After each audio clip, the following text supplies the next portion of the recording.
제 목소리가 들리실까요? 네, 고맙습니다. 네, 말씀해 주셔서 감사하고요. 잠깐만요. 네. 저는 오늘 이번 필수 강의를 맡게 된 권중이라고 합니다. 어, 잠깐만요.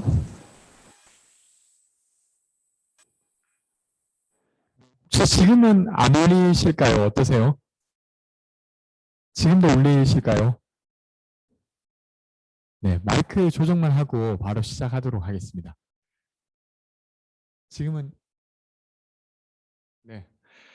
네, 안녕하세요. 저는 오늘 그 강의를 맡게 된 권중이라고 하고요. 어쨌건 길면 2시간, 짧으면 1시간 반 정도 시간을 함께 보낼 것 같은데, 네, 함께 해주셔서 우선 감사드립니다. 어, 지금 화면은 어떻게 보이시나요? 지금 PPT도 보이실까요? 네. 그럼 PPT 보여주시면 제가 강의를 시작해 보도록 하겠습니다. 네, 그, 어, 저는 오늘 거버넌스에 대해서 이야기를 좀 드려볼까 해요. 그래서 이제 제가 오늘 이야기 드리려고 하는 건 여기 계신 여러분들이 앞으로 1년간 이제 해나가야 될 소위 청년정책 네트워크 활동에 대한 이야기이고, 사실 저는 이 거버넌스에 대해서 뭐 예를 들면 연구를 했거나 아니면 여기에 어떤 권위자라기보다 그것을 먼저 해봤던 사람으로서 이야기를 좀 드릴까 해요. 그래서 거버넌스의 선배로서 역할을 하는 건데, 사실 근데 선배라고 해도 제가 경험했던 거버넌스에 대한 것을 알 뿐, 앞으로 여러분들이 하게 될 경상남도 거버넌스에 대해서는 사실 저는 여러분보다도 더 모른다고 생각합니다. 근데 어쨌건 제가 했던 경험이 여기 계신 여러분들이 앞으로 1년 동안 활동하시는데 조금 도움이 됐으면 하는 마음에 이야기를 드리게 되었습니다. 저는 그 청년 정책이 발전대한 과정 속에서 거버넌스 역시 발전되었다고 생각하는 편이에요. 그래서 그것의 어떤 흐름을 이야기 드리면서 우리가 하게 될 거버넌스가 어떤 것인지 조금 이야기 드려볼까 합니다. 그래서 청년 정책의 발전 과정을 통한 거버넌스의 이해라고 제목을 잡았고요. 그리고 저는 오늘 이 시간이 맞춰질 때쯤 거버넌스가 이런 거구나에 머무는 것이 아니라 거버넌스를 한다고 하는 건 이런 일이겠구나라고 여러분들이 느끼실 수 있으면 좋겠어요. 그래서 거버넌스를 한다는 것, 그것에 좀 집중해 주셔서 들어주시면 또 감사드리겠습니다. 제 소개를 우선 먼저 드리면 저는 서울에 있는 청년정책 네트워크 활동을 해왔었습니다. 그리고 그 전에는 청년들의 주거 문제를 풀기 위해서 민달팽이 유년이라고 하는 단체를 친구들과 함께 만들어서 거기서 활동을 했었어요. 그렇게 해왔고 그때 경험했던 걸 가지고 오늘 좀 이야기 드릴 것 같습니다. 저는 오늘 이렇게 3가지 이야기를 먼저 드리고 마지막에 질의응답을 할까 하는데요. 하나는 우리가 이제 앞으로 1년 동안 하게 될 청년 거버넌스의 발전 과정을 한번 돌아볼 생각이고요. 그리고 이어서는 여러분들이 하게 될 그 거버넌스가 무엇일지, 그리고 그걸 한다는 게 도대체 뭘지에 대한 이야기를 드려볼까 합니다. 그리고 세 번째는 저는 여기 계신 여러분들이 참여하신 이 거버넌스가 한국 사회에 무언가를 바꿔내고 있다고 생각해요. 그래서 왜 그렇게 생각하는지까지 이야기를 드리고 질의응답을 받도록 하겠습니다. 그 앞서 이야기 듣기로는 질의응답이 많이 없다고 이야기 들었어요. 물론 이제 이야기 들으시다가 딱히 질문하실 게 없을 수도 있겠지만 이거 한번 물어볼까 하시는 게 있으면 좀 편하게 여쭤봐 주셔도 좋겠습니다. 네, 그러면 첫 번째는 이제 첫 번째 거버넌스의 발전 과정 이야기하기 전에 거버넌스 자체에 대한 이야기를 조금 해볼게요. 위키백과에서 찾아보니까 거버넌스를 이렇게 설명하고 있더라고요. 한번 읽어보면 과거의 일방적인 정부 주도적 경향에서 벗어나 정부, 기업, 비정부 기구 등 다양한 행위자가 공동의 관심사에 대한 네트워크를 구축하여 문제를 해결하는 새로운 국정 운영 방식을 말한다. 이렇게 하고 있어요. 대략 무슨 말인지 알 것도 같고, 네, 그렇습니다. 조금 더 넘어가 보면 이걸 그냥 청년에 적용시켜 보면 이런 말이 될 것 같아요. 청년이 공동의 관심사에 대한 네트워크를 구축하고, 여기 계신 여러분들도 제가 듣기로는 연립 팀워크를 구축했다고 들었습니다. 그런 것들을 구축해서 정책을 통해 문제를 해결하는 새로운 국정 운영 방식 이런 것들로 조금 더 가까워질 것 같고요. 조금 더 그냥 편하게 이야기해 보면 저는 이런 거라고 생각해요. 청년 정책 거버넌스라고 하는 거 청년이 공동의 관심사에 대한 네트워크를 구축해서 마치 여기 계신 여러분들처럼 청년 네트워크를 구축해서 예산이나 사업을 통해 문제를 해결하는 것 이것이 청년정책 거버넌스라고 생각합니다. 그래서 저는 앞으로 이제 청년정책 거버넌스란 말을 오늘 이 시간 동안 계속 쓸 텐데 그때 그냥 이렇게 생각해 주시면 좋을 것 같아요. 청년이 예산이나 사업을 함께 만드는 것, 예산이나 사업을 만들어서 문제를 해결하는 것 정도로 조금 생각해 주시면 좋겠습니다. 이 정도로 일단 하고 더 들어가 보도록 할게요. 그 첫 번째 제가 이야기 드리려고 하는 건 이런 건데요. 청년 거버넌스는 2010년도 정도부터 막 발전해 왔어요. 소위 지금 우리가 지금 겪고 있는 이것들은 한 10여 년의 역사를 가지고 있는데 그 10여 년 동안 어떤 것들이 이 거버넌스의 과정에서 되게 중요하게 다루어졌고 그것이 종전에 예전에도 청년뿐만 아니라 다양한 시민 주체들과 정부는 만나서 무언가를 했을 텐데 그때 했던 것과 2010년도 이후에 청년들과 함께 했던 것이 어떤 지점에서 다른지를 중심으로 조금 이야기를 드려볼까 합니다. 그리고 거기에 대한 소제목은 전문가 시민에서 시민으로라고 일단 잡아봤는데요. 왜 이렇게 생각하는지 좀 이따 이야기 드려보겠습니다. 그 본격적으로 들어가기 전에 제가 그 2012년도에 있었던 일 하나를 말씀드리고 넘어갈까 해요. 그러니까 지금은 청년 정책 네트워크 이렇게 하면 막 그 모집 포스터도 있고 그리고 막 발대식 하면 거기 행정부의 수장도 막 오시고 과장도 있고 막 이렇게 되잖아요. 그리고 팀도 있고 그것을 다루는 주무행정관도 있고 뭐 이렇게 돼 있는데 2012년도에 그런 일이 있었어요. 그 제가 이야기 드리는 많은 부분은 서울에 대한 이야기이긴 한데요. 그 서울에서 청년 명예부시장이라고 하는 걸 처음으로 임명합니다. 그리고 그때 임명된 청년 명예부시장이 뭘 좀 해보려고 하는데 할 수 있는 게 그렇게 많지가 않았어요. 그래서 이분이 어떤 걸 하냐면 그때 당시 페이스북에 우리가 이 청년 정책을 뭔가 만들어서 제안했으면 좋겠는데 그걸 명예부시장인 나 혼자 할 수 없을 것 같으니까 그걸 같이 할 사람을 모집합니다라고 페이스북에 뭘 하나 올려요. 그리고 그 모임명을 청년 암행어사라고 하거든요. 좀 촌스럽긴 하죠. 청년 암행어사라니 마치 마패를 들고 다닐 것 같고 막 이런 건데 근데 여튼 이 이름으로 페이스북에 올립니다. 근데 그때 내용이 이런 것이었어요. 어, 다른 건 없고 청년 문제를 다루어서 청년 정책으로 제안할 사람 누구나 여기에 신청해주면 내가 연락을 해서 모임을 만들겠다라고 올려요. 많이 신청을 받지 못했고 한 15명 정도가 신청하거든요. 그래서 그분들과 한 10여 차례 모임을 갖습니다. 그리고 그 과정에서 우리가 세 가지 이야기를 하게 돼요. 하나는 주거, 집에 대한 부분이었고 또 하나는 그때 당시 삼각김밥이 되게 막 회자될 때였거든요. 그래서 청년의 역량과 관련된 식사 부분을 이야기 나누고 또 하나는 일자리를 가지고 정담회를 열었습니다. 이게 지금 생각하면 그냥 지금 청년정책 네트워크랑 비슷하구나 이렇게 생각되고 별것 아닌 것처럼 보이지만 당시에는 이렇게 어떤 청년정책을 제안할 사람들을 개방적으로 뽑는 것 자체가 되게 좀 새로운 일이긴 했어요. 물론 뭐 있어 보이지도 않는 청년 암행어사라는 이름이었지만 그때 그런 것들이 좀 특징적이었는데 왜 그것이 특징적이었는지 제가 좀 이따 이야기를 드려보겠습니다. 우선 그 방금 앞서 말씀드린 것이 조금 특이한 점을 가지고 있었다라고 말하려면 그 전에 어떻게 운영되었느냐가 있어야 되는 거잖아요. 그래서 2010년도에 청년 거버넌스 이전의 거버넌스는 누가 어떻게 해왔는가를 좀 한번 이야기해 보겠습니다. 대체로 거버넌스라고 하는 것 자체는 꽤 오래 전부터 진행돼 왔어요. 근데 이제 그때 그 거버넌스 그러니까 이제 행정부가 만나는 파트너가 되는 시민은 어떤 시민이었냐면 부서가 추천한 시민이었어요.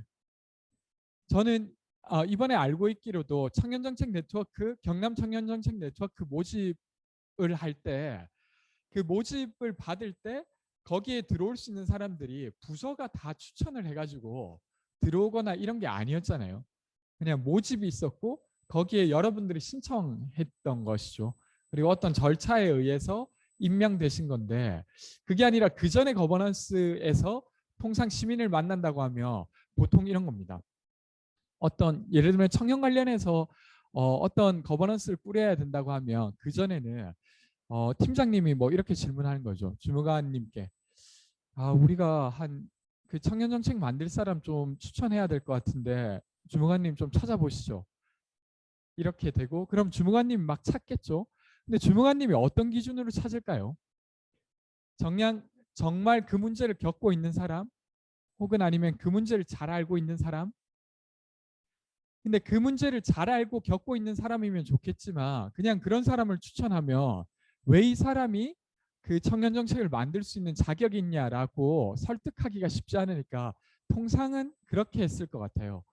어디에서 좀 이름 좀 날리는 사람 혹은 아니면 그와 관련된 연구를 했던 사람, 학위를 가진 사람 이런 사람들을 보통 부서는 추천하게 돼요. 왜냐하면 그렇게 추천해야 말들이 별로 없거든요. 그래서 그렇게 추천된 사람들로 위원회를 꾸리고 그 사람들과 이야기해서 우리는 시민들과 거버넌스를 통해 정책을 만들어 왔다는 게 통상의 방식이었습니다. 근데 그런 것들이 조금씩 달라진 거예요. 2010년도 이후에 갑자기 어떤 친구들이 와가지고 이렇게 주장하기 시작한 거죠. 물론 그런 거버넌스 전문가들이 모여 있고 아니면 경험이 훨씬 더 많은 사람들이 모여서 회의를 하는 것도 중요하지만 진짜 그 문제를 겪고 있는 사람 그리고 그 문제 가까이 있는 사람들이 모여서 정책을 만들면 어떠냐라고 제안했던 거예요. 그러니까 그 기준이 이런 식인 거죠. 왼쪽에는 위촉직 위원이라고 해서 시의원, 청년단체 대표, 전문가 및 청년 정책에 필요한 학식과 전문성을 갖춘 사람들로 구성되는 게 종전의 방식이었다면 최근의 방식은 땡땡에서 거주하거나 활동하는 만 19세에서 39세 청년 누구나 이런 방식으로 바뀌었던 것이죠. 그래서 이런 것들이 사실 별거 아닌 것 같지만 엄청 특이한 지점이었습니다. 예를 들면 이런 거예요. 전문가들을 모셨을 때는 따로 OT를 크게 안 해도 좋고 그리고 모임을 여러 번 하는 것도 쉽지가 않아요. 왜냐하면 전문가들 분들이 많이 바쁘시거든요. 그래서 그냥 한 2시간짜리 회의를 1년에 한 2번 정도 하는 걸로 거버넌스를 진행하죠. 근데 그런 게 아니라 소위 아르바이트를 하고 계신 어떤 청년 아니면 고시원에 살고 있는 청년 어떤 직장의 프리랜서로 조금씩 계약을 맺고 있는 청년들과 거버넌스를 하려고 하면 그 방식을 완전히 탈피해야 돼요. 이 사람에게 행정과 관련된 것이 어떻게 진행되는지도 좀 미리 설명드려야 되고요. 그리고 여러분들이 제안하려고 하는 정책과 유사한 정책이 어떤 게 이미 있는지도 설명을 좀 드려야 돼요. 그런 것들을 한 다음에야 이분들과 함께 정책을 만들 수 있게 되는 것이죠. 그래서 이건 단순히 사람이 변하는 문제인 것 같지만 그것을 넘어서 거버넌스를 작동시켜야 되는 방식 자체가 완전히 달라지는 겁니다. 그러니까 종전에는 1년에 2시간짜리 한 2번만 했으면 됐다고 하면 지금 경남 청년 네트워크 거버넌스를 모아놓고 1년에 2번 2시간짜리 회의를 한다고 하면 정말 많은 사람들이 들고 일어나겠죠. 왜냐하면 그렇게 해서는 전혀 제대로 된 거버넌스를 할 수 없으니까요. 그래서 되게 자주 만나고 일주일에 한 번, 2주일에 한 번, 그리고 막 팀들도 엄청 분화돼요. 저는 듣고 깜짝 놀랐는데 16개의 팀이 있다고 하시더라고요. 그래서 이런 방식으로 발전해 왔다고 생각합니다. 물론 이제 제가 이야기 드리는 게 이 변화된 부분을 중심으로 이야기 드리는 것이지 전문가나 행정가 거버넌스가 나쁘다는 이야기는 아니에요. 근데 종전의 것들과 달라진 지점은 그런 거라고 하는 거고요. 2010년도에도 그 이제 소위 전문가 거버넌스와 관련된 시도들이 많이 있었습니다. 그러니까 이게 이제 박근혜 대통령 때 대통령 청년 대통령 직속 청년위를 출범시켜요. 아마 이것도 13년에서 14년 정도인데 그때 첫 출범식에 임명된 사람들을 한번 보면 이렇습니다. 월드 프렌즈 총괄팀 직원, 구글 코리아 팀장, 그리고 오라티오 공동대표, 그리고 박기태 방크 단장, 그리고 박할린이라고 한국예술원 교수, 그리고 신용환 대표, 이육재 청년협동조합 이사장, 그리고 이재범 카카오 대표 이사, 장미란 전 역도 선수 등등등 이렇게 해서 이 사람들의 평균 연령이 34세다 이렇게 해서 했었던 것이죠. 그래서 이런 것들과 지금 우리가 하고 있는 것이 좀 다르다는 것이고요. 그것들의 초기 모델은 이런 모습이었습니다. 서울에서 2013년도 7월 24일 날 올려놓은 그 게시물이에요. 청년 정책에 관심 많은 백인을 8월 2일까지 공개 모집하고 이들에 대한 자격은 19세에서 39세 청년 누구나 참여 가능하다.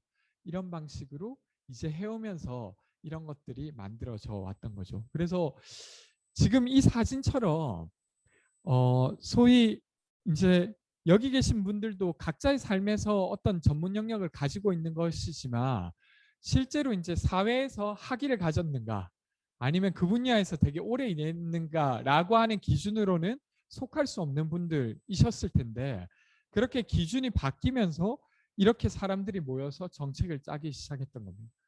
저는 그렇기 때문에 청년수당이라고 하는 정책 그리고 마음건강이라고 하는 정책 이런 여러 가지 시도들이 조금 더 시간을 더 당겨서 지금 현실화되고 있는 건 아닌가 이런 생각을 해요.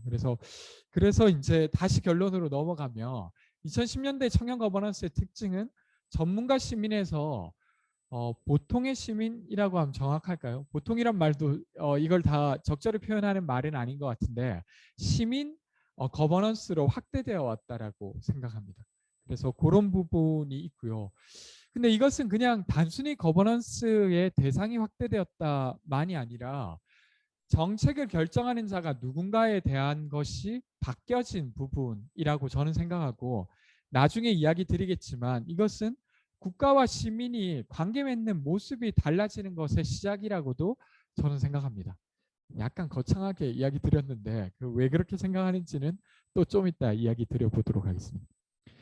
그 영상 두 개를 한번 보고 넘어갈까 해요. 그래서 한 영상은 2015년도에 서울시가 처음으로 그러니까 좀 이따가도 이야기 드리겠지만 원래 이제 청년 정책은 일자리 정책에 국한되었다가 청년 종합 정책으로 발전하는데 처음으로 청년 종합 정책을 서울시에서 발표할 때 그 발표장에서 그냥 바로 시작하면 좀 어색하니까 그 전에 틀었던 영상이에요. 그래서 이 영상을 통해서 좀 그간의 과정을 볼 수 있을 것 같고 또 하나는 2016년도에 서울 청년 의회라고 하는 게 열렸는데 그때 현장의 모습입니다. 그래서 이걸 하나 보고 좀 넘어가 보도록 하겠습니다. 네, 영상 틀어주시겠습니까?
회의는 지난 3년간의 결과로 열리게 되었습니다.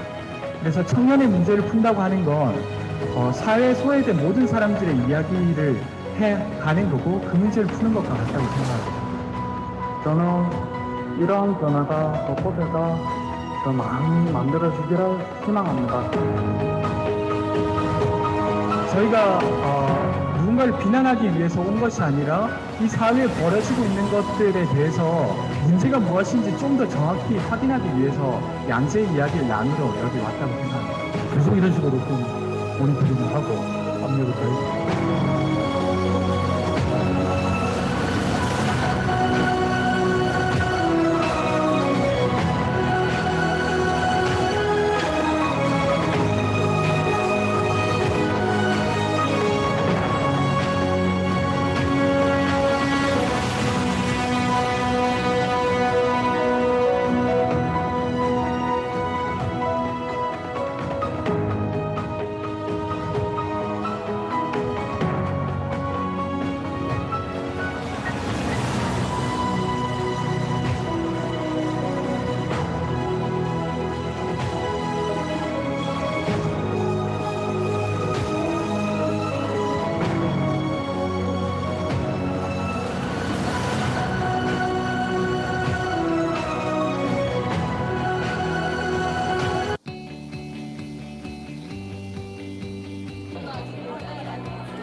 존경하는 동료 시민, 청년, 의원 여러분, 반갑습니다.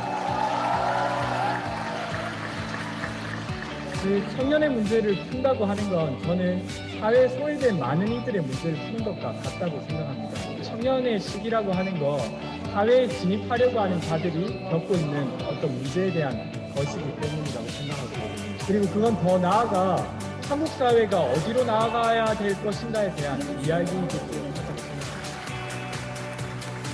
부채분과의 천주의 의원님 모시고 이야기 들어보겠습니다. 청년 1인 가구의 건강한 식생활을 위해 정책을 제안하고자 합니다. 다음으로는 미세먼지 분과의 윤재현 의원님을 모시도록 하겠습니다. 그 적점을 찾아가는 과정부터 시작하도록 하겠습니다. 박원순 시장님께 질문드립니다. 앉아서 O, X로 대답해주세요. 안녕하세요. 장애인분과 청년의원 홍성윤입니다. 정책의 간극을 좁혀 모두가 소통할 수 있는 서울, 모두가 여행할 수 있는 서울, 모두가 함께할 수 있는 서울이 되기를 바랍니다. 다음은 자전거 분과의 오영양 의원님을 모시고 이야기 들어보겠습니다. 자전거와 보행자가 좁은 공간을 두고 싸우지 않았으면 좋겠습니다. 모두의 안전이 위협당하지 않는 건강한 도시를 함께 만들어 보겠습니다. 다음으로 시민교육 분과의 주거분과의 공간분과의 문재 의원님을 모시고 서울시는 왜 청년 문제를 수사복지에 맡기고 계십니까? 눈길이 닿는 곳곳에 눈치 보지 않을 수 있는 공간에서 어려울 때 의지할 수 있는 친구를 만들고 그럼 싶습니다. 다음으로는 일자리 분과 이야기를 들어보도록 하겠습니다. 여러분들이 제안해 주신 이런 여러 정책들 100% 반영해서 정말 제대로 해야 되겠다 이런 결심을 가지는 네. 영상 어떠셨어요? 네, 소리가 안 들리신 분도 있긴 한 것 같은데 그래도 그러니까 생각해 보면 이런 건데요. 그러니까 아까 그 두 번째 영상에 보면 그 장소가 서울시의 시의회 장이에요. 근데 거기에 자전거 전문가가 들어간 게 아니라 자전거를 타고 있는 청년이 들어가서 정책을 제안하고, 그리고 부채 문제 전문가로서 금융 전문가가 아니라 부채 문제를 직접 겪고 있는 사람, 그러니까 장애를 가진 사람, 그리고 공간 문제를 가지고 있는 사람들이 직접 거기 들어가서 정책을 제안하는 거거든요. 그러니까 이런 씬 자체가 되게 변했다는 것 자체가 아주 저는 되게 놀라운 일이라고 생각합니다. 그래서 그런 변화들이 지금 만들어지고 있어 왔고 만들어지고 있는 중이고, 지금 여기 계신 여러분들이 하는 거버넌스도 그런 맥락 속에 저는 있다고 생각해요. 그래서 우리가 그냥 보기에는 그냥 도에서 하는 어떤 그냥 사업에 참여하는 정도라고 보일지 몰라도, 그러니까 어떤 시민의 지위를 정책을 만드는 자로 지금 만들어내고 계신 과정이기도 하다는 이야기를 좀 드리고 싶어가지고 이 영상을 또 봤습니다. 이제 청년 정책과 관련해서 간단히 정책의 발전 흐름을 조금 이야기해 보면 이게 이제 저는 이런 것들이 왜 강조되어 왔는가 청년 거버넌스에서 그 이야기를 좀 드릴까 하는데 원래 청년 정책은 아예 없었던 건 아니었어요. 그러니까 2004년도에 그러니까 1997년도 정도에 IMF가 터진 다음에 그때 있었던 그 실업 문제를 풀기 위해서 2004년도에 처음으로 청년 실업 해소 특별법이 만들어집니다. 그러니까 사실은 실업 문제가 그냥 시간이 지나면 문제 풀릴 줄 알았는데 안 풀렸고 그 문제 풀기 위해서 청년과 관련된 법령이 처음으로 만들어졌죠. 근데 제목에서처럼 이것은 실업 문제를 풀기 위한 법령이었어요. 그러니까 청년의 문제 전반에 대한 게 아니라 딱 노동 문제나 일자리 문제를 풀기 위함이었죠. 그리고 나서 한 11년이 지나서야 어느 한 자치구에서 청년 기본조례가 만들어졌고 그리고 나서도 16년 정도가 지나서야 작년에 청년 기본법이 만들어졌거든요. 그래서 이런 흐름 속에 있어 왔었는데 제가 그 사이에서 이야기 하나 드리고 싶은 것은 이런 건데 그 아까 저는 주거 관련한 일을 해왔다고 했잖아요. 그리고 이제 저는 그 청년 거버넌스가 만들어지는 과정에 함께 있었는데 저는 주거 문제를 푸는 사람으로서 왜 이 거버넌스에 함께 하게 되었나 라고 하는 부분을 좀 이야기 드려서 다른 어떤 이야기로 이어가 보려고 하는데요. 저는 당시에만 해도 그냥 주거 문제 풀고 싶었어요. 뭐 서울시랑 뭘 해야겠다 이렇게 생각되기보다 서울시가 주거 문제를 푸는데 뭘 한다고 하면 관심은 있었지만 서울시의 청년 거버넌스 자체에 대해서는 크게 관심을 갖고 있지 않았습니다. 근데 이제 아까 앞서 보신 것처럼 청년과 관련된 법령에서 할 수 있는 것은 일자리 문제로 국한돼 있었어요. 그래서 이제 주거 문제를 가지고 서울시를 만날 일이 몇 번 있었는데 그때 만나서 이야기를 했더니 처음에는 서울시에 있는 부처가 야 좋다 우리랑 같이 주거 문제 한번 풀어보자 이렇게 시작했다가 몇 번 논의를 하다 보니까 그런 이야기를 하시더라고요. 근데 이제 네가 이야기하는 게 청년들에게 필요한 것도 맞고 이 한국 사회에 중요한 것도 알겠는데 실제로 그것을 구현할 법적 근거가 없어서 못하겠어 이런 이야기들을 겪게 됐어요. 그래서 이거 너무 답답한 거예요. 근데 웬걸 보니까 저는 주거 문제 때문에 그런 어려움을 겪고 있었지만 제 옆에 청년 마을 운동을 하고 있었던 친구들 아니면 그 학자금 부채 운동을 하고 있었던 사람들 이런 사람들도 다 비슷한 문제를 겪고 있는 거예요. 그래서 그 친구들이랑 같이 이런 걸 꾸리게 된 거예요. 야 우리 껌껌이 가서 하니까 다 판판이 깨지고 이러니까 우리가 좀 모여서 움직여보자 라고 하게 되면서 처음으로 아까 앞서 말씀드린 2013년도에 청년정책 네트워크라고 하는 걸 처음으로 꾸리게 되었습니다.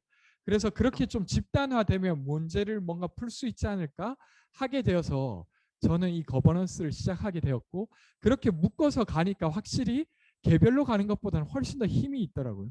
그래서 그렇게 했었고 그런 친구들과 같이 야 우리가 법령이 없어서 문제를 풀기 어렵다. 그러니까 청년의 부채 문제, 청년의 참여 문제, 청년의 문화생활 문제를 시도하기 어렵다고 하니까 서울시가 그런 것과 관련된 법령을 만들자라고 해서 청년 기본조례 운동도 하게 되었죠.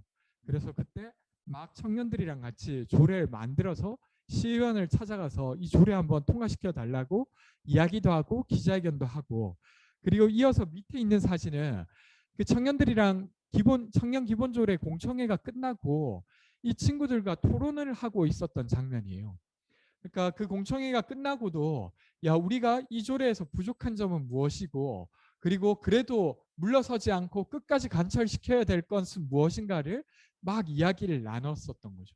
그래서 이걸 가지고 결국 서울특별시 청년기본조례라고 하는 걸 2015년 1월 2일자로 시행되는 조례를 만들게 되었고 그래서 이런 흐름 속에서 이 청년정책에 관한 주요 사항이 이런 항목으로 만들게 되었습니다.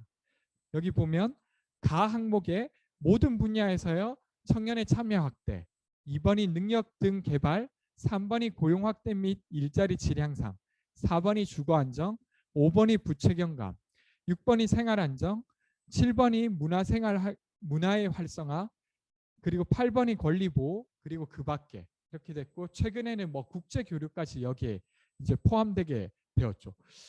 그래서 그때 사실은 이 조례가 만들어질 때 그 담당 과장께서 이렇게 항목을 여러 개 두지 말고 한 4개 항목으로 줄이자고 계속 주장하셨어요.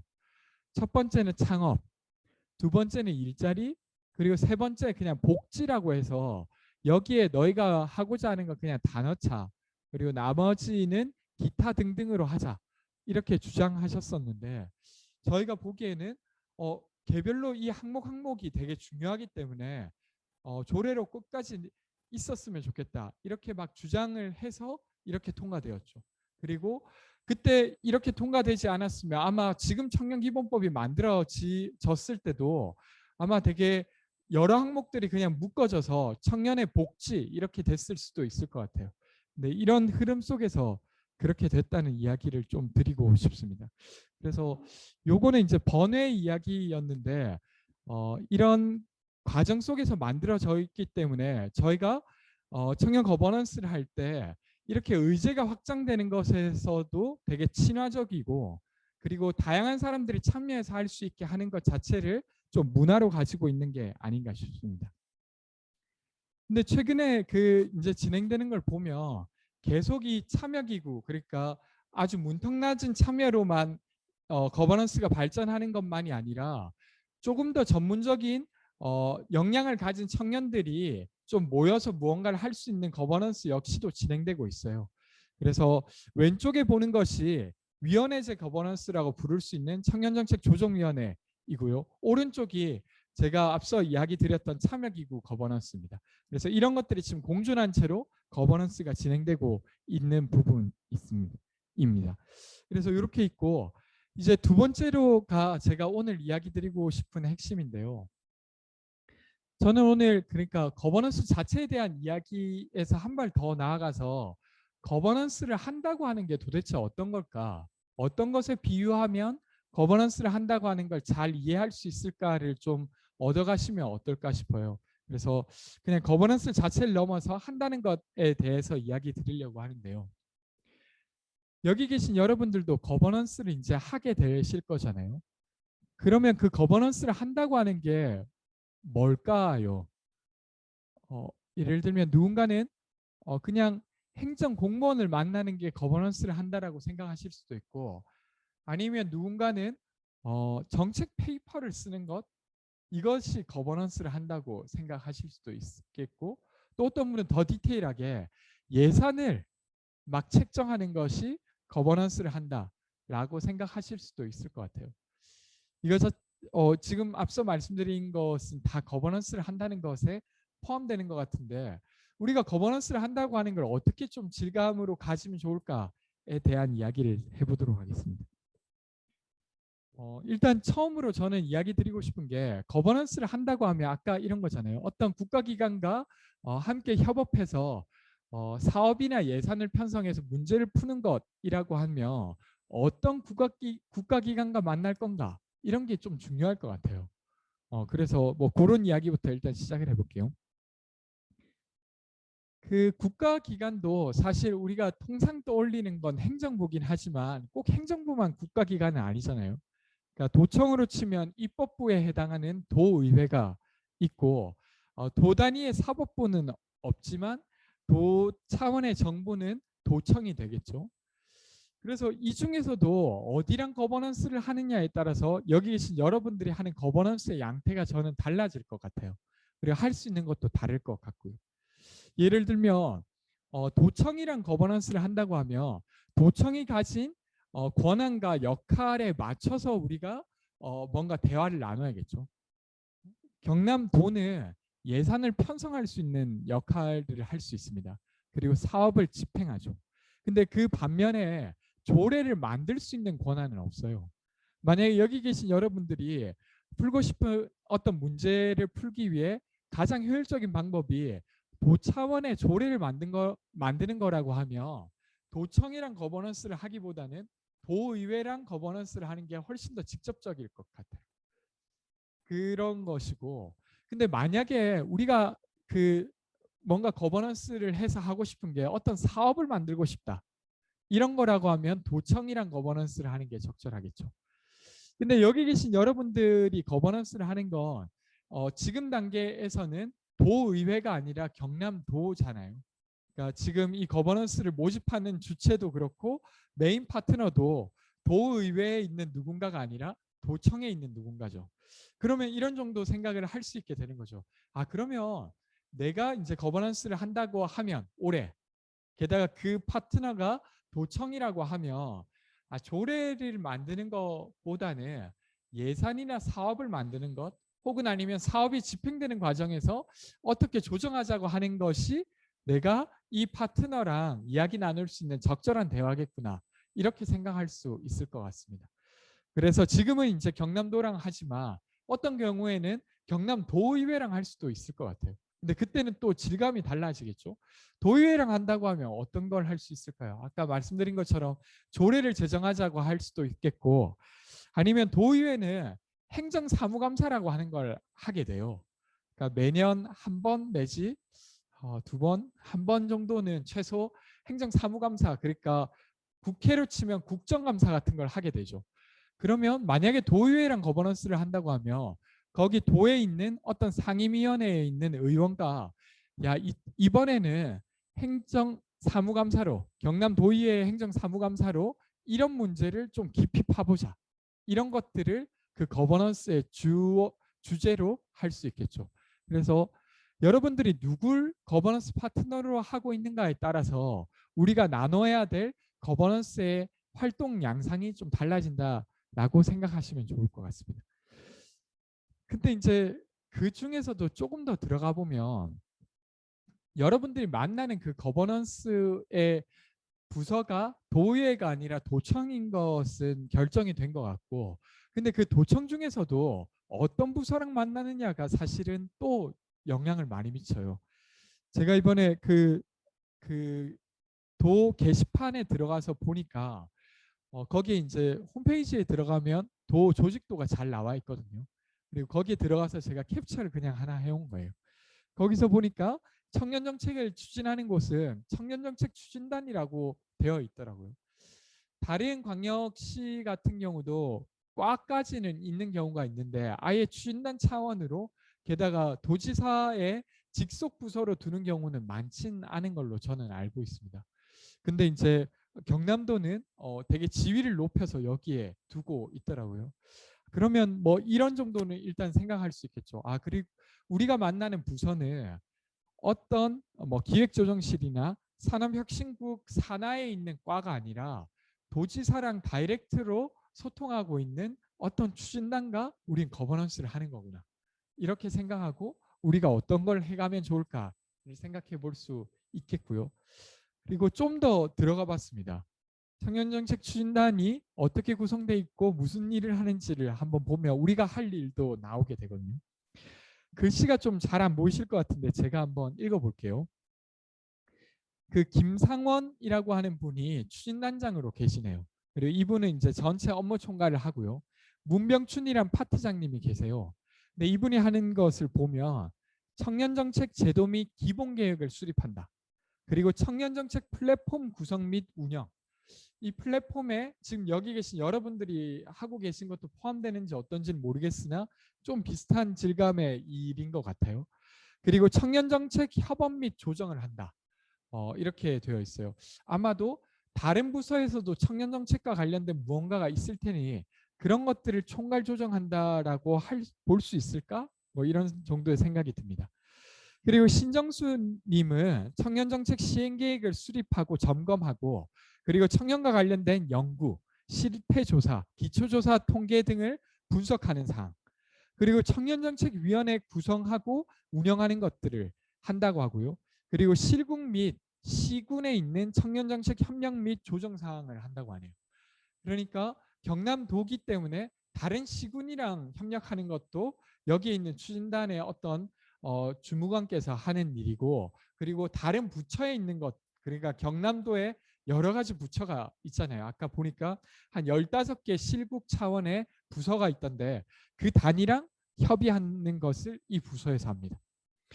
그리고 이제 허다겸님이라고 하는 분은 청년위원회 할당제를 추진한다고 해요. 그러니까 아마 여기 계신 여러분들이 모여 있는 청년 참여기구 외에도 여러 가지 경남도에는 위원회가 있을 텐데 거기에 청년들이 참여할 수 있게 하는 게 아닌가 싶어요. 그래서 이런 게 있고, 민소연님은 청년 통합 정보 플랫폼을 구축하고 청년 정책을 홍보하고 이런 것들을 한다고 되어 있습니다. 좀 더 넘어가 볼게요. 황순영 파트장님은 경남 청년 정책 네트워크 운영을 총괄해요. 그러니까 여기 계신 여러분들과 메인으로 만나는 파트장님이시네요. 그리고 청년 인재 발굴 등에 관련된 것을 하고 청년 주간 행사와 추창업 멘토 콘서트를 총괄한다고 되어 있습니다. 그리고 염성훈, 그 밑에 있는 염성훈 주무관님은 청년 정책 네트워크 운영을 지원하고 청년 인재 발굴 그리고 청년 비영리 단체를 지원한다고 되어 있습니다. 좀 더 넘어가 볼게요. 류설아 주무관님은 청년 정책 네트워크 구성 및 운영을 하고요. 그리고 청년 주간 행사나 추창업 멘토 콘서트, 아까 파트장님이 가지고 있는 일을 지원하고 청년 활동을 지원한다고 되어 있습니다. 그리고 김종식 파트장님부터는 조금 달라지는데요. 어떻게 달라지냐면 아까 앞서 했던 분들의 일들은 청년들과 어떻게 경남도가 만날 것이냐, 그리고 경남도가 그렇게 들은 의견을 어떻게 경남도 차원에서 이것을 조정하고 전달할 것이냐가 주요 내용이었다면 김종식 파트장님부터는 조금 달라져요. 다른 제목의 사업들이 나타나는데 예를 들면 이런 겁니다. 청년 공동체 활성화 사업을 하고요. 그리고 청년 월세 지원 사업을 추진합니다. 그러니까 그 전의 사업들은 기획하거나 총괄하는 업무였다고 하면 지금부터는 좀 직접 집행하는 사업들이 여기에 속해져 있네요. 그리고 그 파트장님과 함께하는 박도규님은 청년 로컬 크리에이터 육성 사업과 청년 공동체 활성화 사업을 지원한다. 월세 지원 사업을 추진하고요. 그리고 신민정님은 청년 아트 푸드 트럭, 그리고 김명진님은 주거 생활 안정, 그리고 청년 주택 임차 보증금 지원 사업까지도 하고 있습니다. 조금 길었는데 제가 이것을 왜 이렇게 꼼꼼히 읽었냐면요. 여기 계신 여러분들이 만날 그 부서의 전체 제목은 청년정책 추진단이고 이 부서에서 하는 일들이 다음과 같은 일이기 때문에 물론 이것을 넘어서도 여기 계신 여러분들이 무언가를 제안하고 경남도가 가지고 있는 권한을 활용할 수 있지만 우선은 만나는 첫 번째 상대는 아까 말씀드렸던 이런 일을 하시는 분이라는 거예요. 그래서 이런 것들을 조금 이해한 채로 뭔가 거버넌스를 구상한다고 하면 이분들이 할 수 있는 것을 제안한다고 하면 훨씬 더 쉽게 될 가능성이 높습니다. 근데 이분들이 뭔가 하기 어려운 일들을 제안하면 조금 더 오래 시간이 걸릴 수 있다고 생각하시고 사업을 진행하셔야 되는 것이 있을 것 같아요.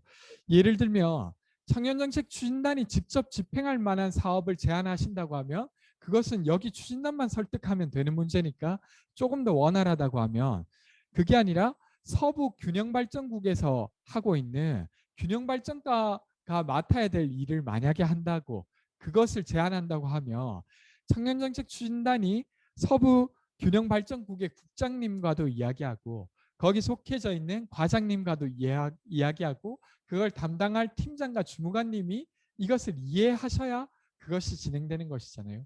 그래서 그런 것들이 그런 방식으로 진행되는구나.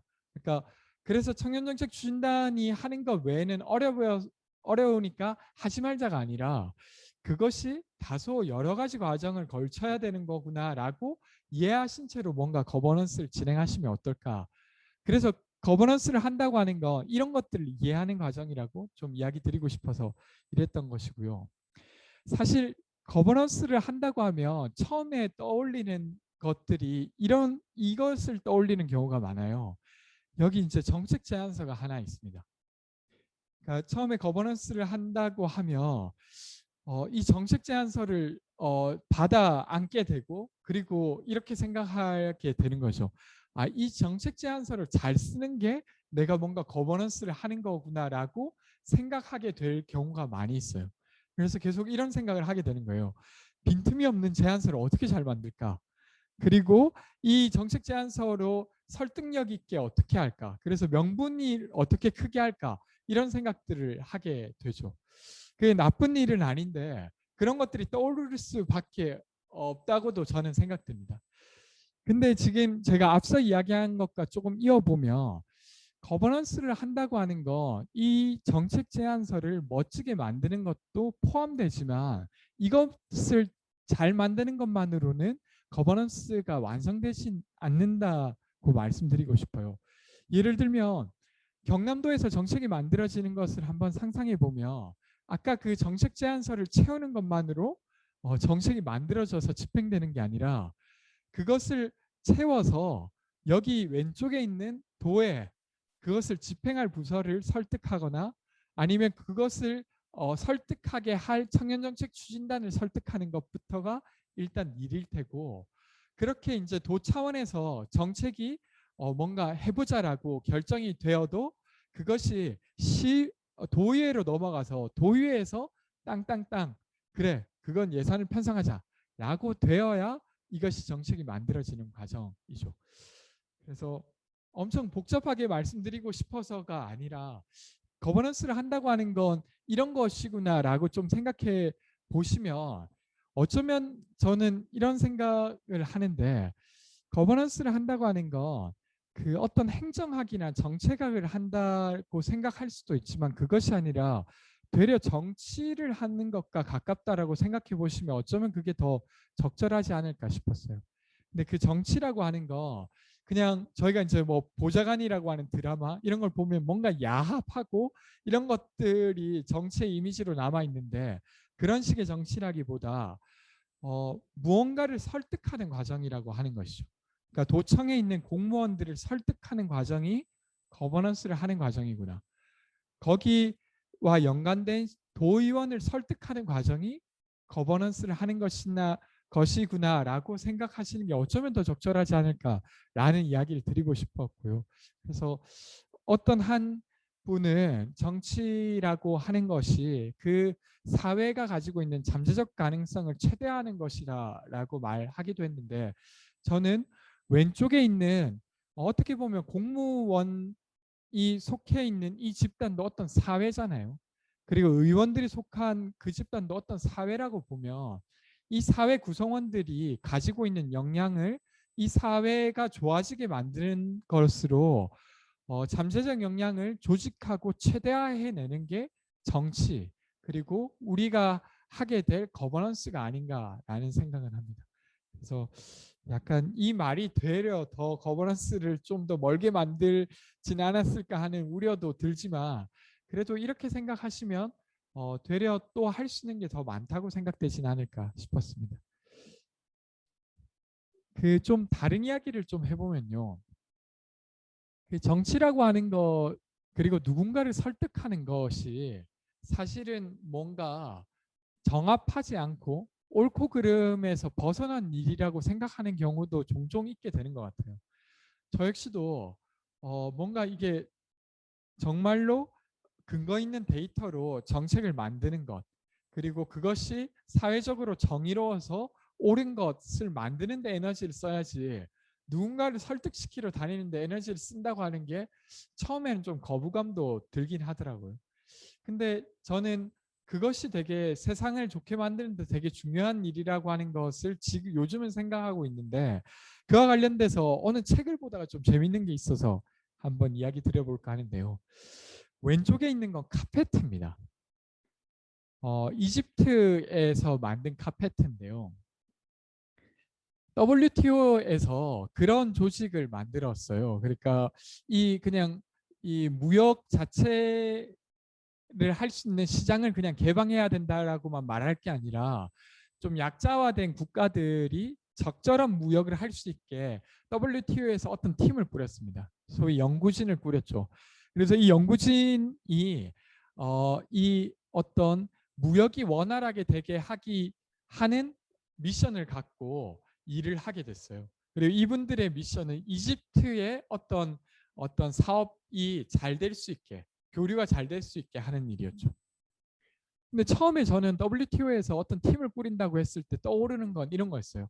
그러면 그 연구진들이 이집트에 있는 어떤 상품이 최고의 상품이 될 수 있도록 연구를 지원하고 그 상품이 어딜 내놔도 가장 멋진 상품이 될 수 있도록 하는 일을 돕지 않을까? 거기에 대한 연구비도 되고 그 실제로 연구진이라고 하는 전문가들이 직접 가서 그 연구도 돕고.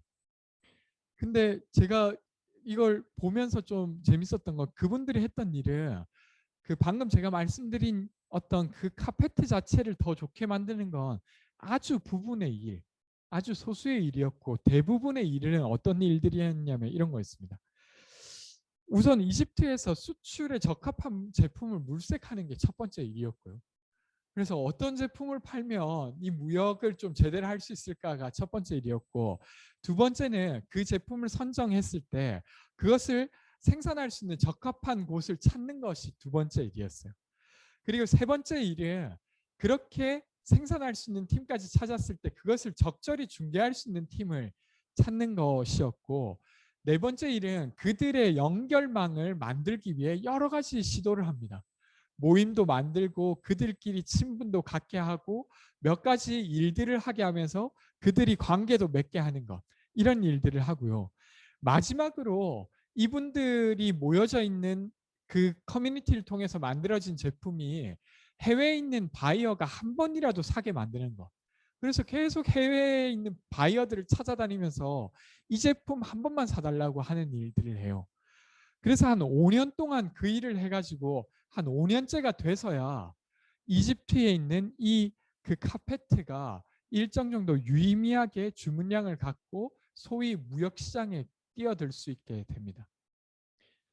그래서 저는 이걸 보면서 그냥 그런 생각이 들었어요. 그러니까 우리가 거버넌스를 한다는 것도 마치 WTO의 어떤 연구진이 한 것처럼 그냥 그 제품을 좋게 만드는 것만이 아니라 그 제품이 결과적으로 어디 시장에 팔리게 하는, 거버넌스로 치면 우리가 가지고 있는 그 아이디어가 그냥 단순히 좋게 만들어내는 것이 아니라 그 아이디어가 결과적으로 정책으로 집행되게 하는 것이 아닐까, 이런 생각을 했어요.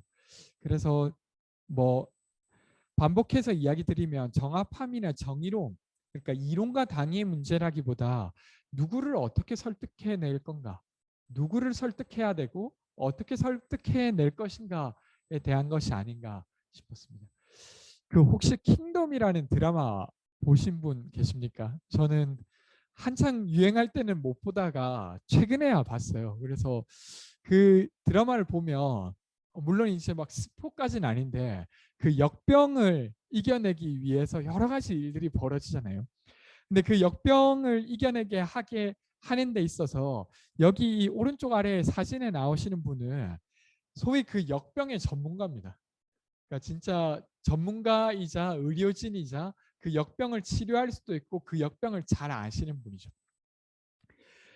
그래서 근데 그 이 역병에 대한 어떤 전문가가 필요한 건 맞지만 실제로 그 이 드라마에서 그 역병을 해소하기 위해서 주인공들이 하는 일은 역병을 연구하고 역병을 직접 치료하는 일들이 아니에요.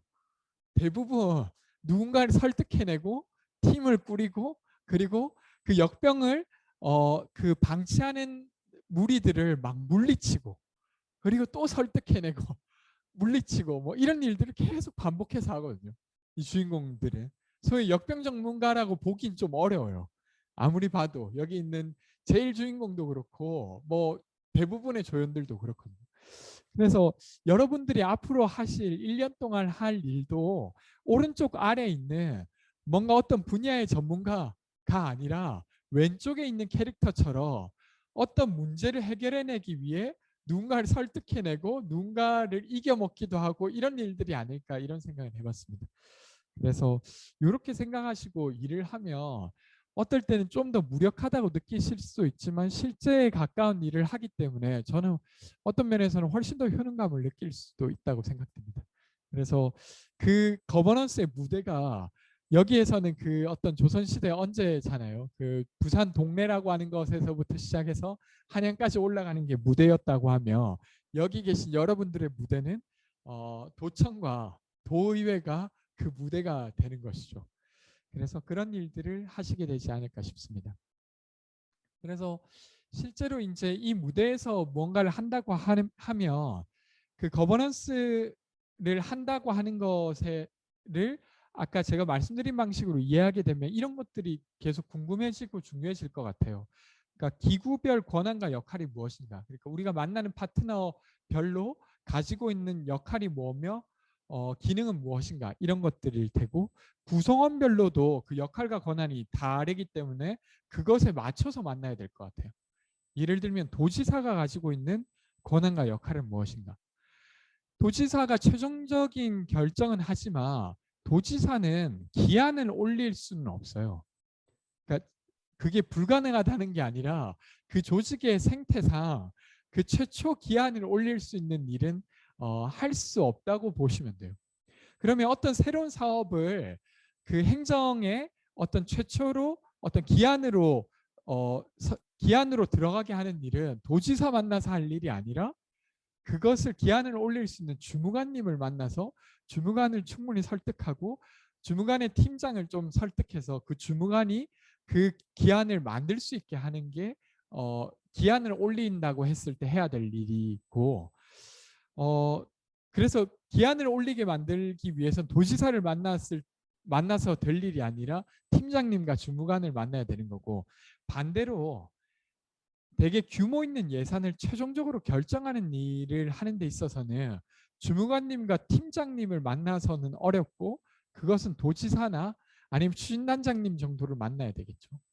그래서 제가 이야기 드리고 싶은 거 이 우리가 그 단계별로 해야 될 일에 따라서 주요하게 만나야 될 사람들이 좀 달라진다라고 이제 말씀드리고 싶었던 게 있고요.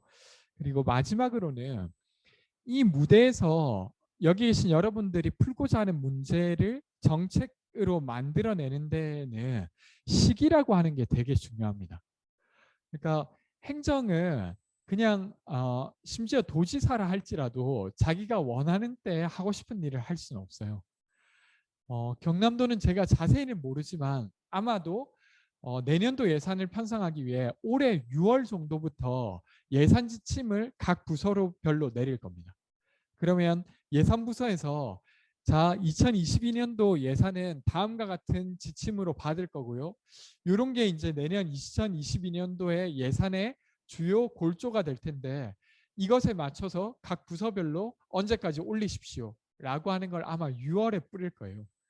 그럼 6월 말이나 한 7월 중순쯤에 그것을 수합받고 그래서 이제 실국별로 막 논의를 나눠서 한 9월 초쯤 되면 그 부처별로 일정 정도 요 정도로 되겠다라고 결정되게 되면 부도지사, 도지사 회의를 막 거쳐가지고 11월 초쯤에는 경남도에서 그래 내년도 2022년도 예산은 이걸로 하자라고 하는 걸 대략 확정합니다. 그럼 그걸 11월 초에서 최종 결정하면 그것을 시의회로 11월 초나 중순쯤에 넘기죠. 그러면 시의회에서 야 이건 되고 이건 안 되고 이건 늘리고 이건 왜 이렇게 하려고 했어 이런 것들을 막 논의해서 12월 말쯤에 땅땅땅 결정하는 거예요. 그래서 심지어 도지사라 할지라도 12월 말쯤에 야 내가 정말 하고 싶은 게 있는데 라고 하는 게 생겨도 어떻게 할 수가 없는 거죠. 반대로 여기 계신 여러분들 역시 무언가 정책을 규모 있게 예산을 편성시킨다 하는 것은 제일 좋은 건 한 6월 정도부터 야 저희는 이 사업이 내년도 예산에 꼭 편성됐으면 좋겠습니다 라고 좀 합의를 좀 미리 해두어서 6월 정도에 주무관님 요즘 그 예산 올리셔야 되죠. 우리 이것 좀 넣어서 올리시면 어때요? 라고 이야기를 해주면 제일 좋고 늦어도 9월까지는 그 논의를 하셔야 된다라고 하는 것처럼 이렇게 행정이랑 일을 할 때는 언제까지 그 이야기를 할 수 있는가가 사실은 대략 정해져 있어요. 제가 이야기 드린 건 정확하다기보다 대략의 골조고요. 그래서 그런 것들을 잘 논의하시면 좋겠다. 그리고 그것이 어디에서 논의되는가? 예를 들면 11월 말이나 11월 말 정도에는 예산이 논의되고 있을 시기인데 그것의 논의의 핵심의 공간은 도청이 아니라 도의회예요.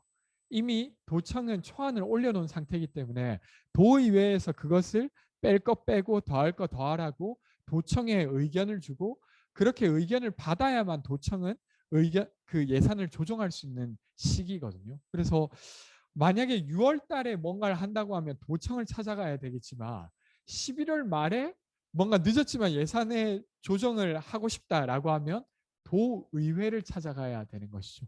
그래서 어느 시기가에 따라서 어떤 곳을 찾아가야 되느냐도 좀 다른 것 같습니다.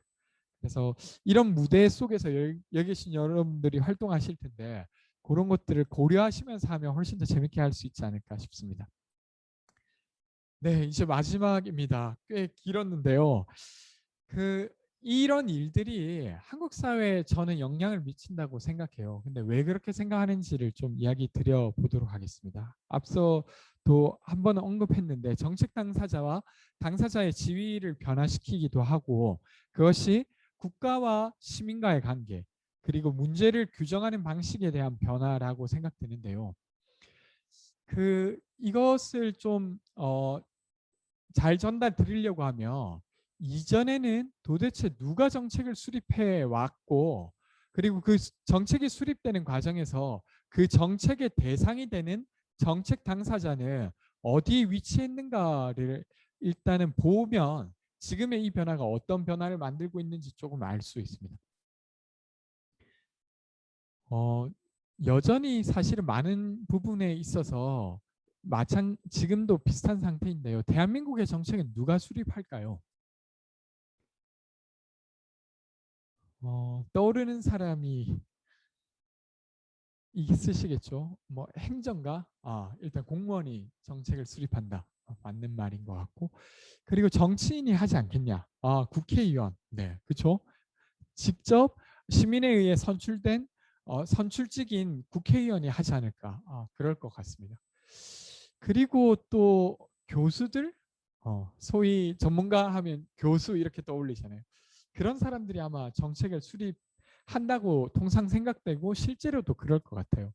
그래서 대한민국에서 정책은 누가 수립하느냐라고 하면 대략 이런 식의 공통점을 가진 사람이죠. 그 문제를 뭔가 객관적으로 이해할 수 있는 자, 그리고 중립적이고 합리적인 대책을 낼 수 있는 자로 대충 생각되고 거기에 그 통상적인 대표 선수들은 행정가, 그리고 전문가, 정치인 정도인 것 같아요. 근데 실제로 이분들이 모두 되게 객관적인 해결책만을 제시하느냐 아니면 중립적인가 객관적인가를 차치하고도 대한민국에서는 이 사람들이 중립적이고 합리적이다라고 여겨지고 그래서 이 사람들이 대부분의 정책을 결정하는 집단이 됩니다. 반대로 그 정책의 당사자가 되는 사람들은 보통 어디에 위치해 있을까요? 방금 채팅처럼 이렇게 써주셔도 되는데요. 오른쪽 아래 사진은 한 3년 전일까요? 포항에 지진이 있었습니다. 혹시 기억하시나요? 그때 지진이 있어가지고 그러니까 이게 이제 인근에 있는 곳도 좀 이렇게 느꼈다라고. 저는 부산에 있었는데 저는 그때 부산의 병원에 있었는데 그 병원이 조금 흔들렸었거든요. 근데 그 가까운 사람들은 피해를 좀 많이 보셨었고 그리고 그 피해를 구제하기 위해서 정부가 여러 가지 일들을 했죠. 그리고 마지막에 정부가 어떻게 지원하겠다라고 최종적으로 당사자의 의견을 듣는 공청회 자리의 사진입니다. 이 공청회에 대한 사진은 이 사진이 언론의 기사를 통해서 올라왔고 이 사진과 함께 그런 이야기들이 덧붙여졌어요. 이 공청회에서는 이 포항 지진 피해자가 되시는 당사자분들이 이런 방식으로 의견을 내고 주장해서 이 공청회가 파행되었다. 이렇게 소개돼요. 통상 이제 우리가 생각하는 정책 당사자의 모습으로 여겨지는 되게 대표적인 모습 같아요.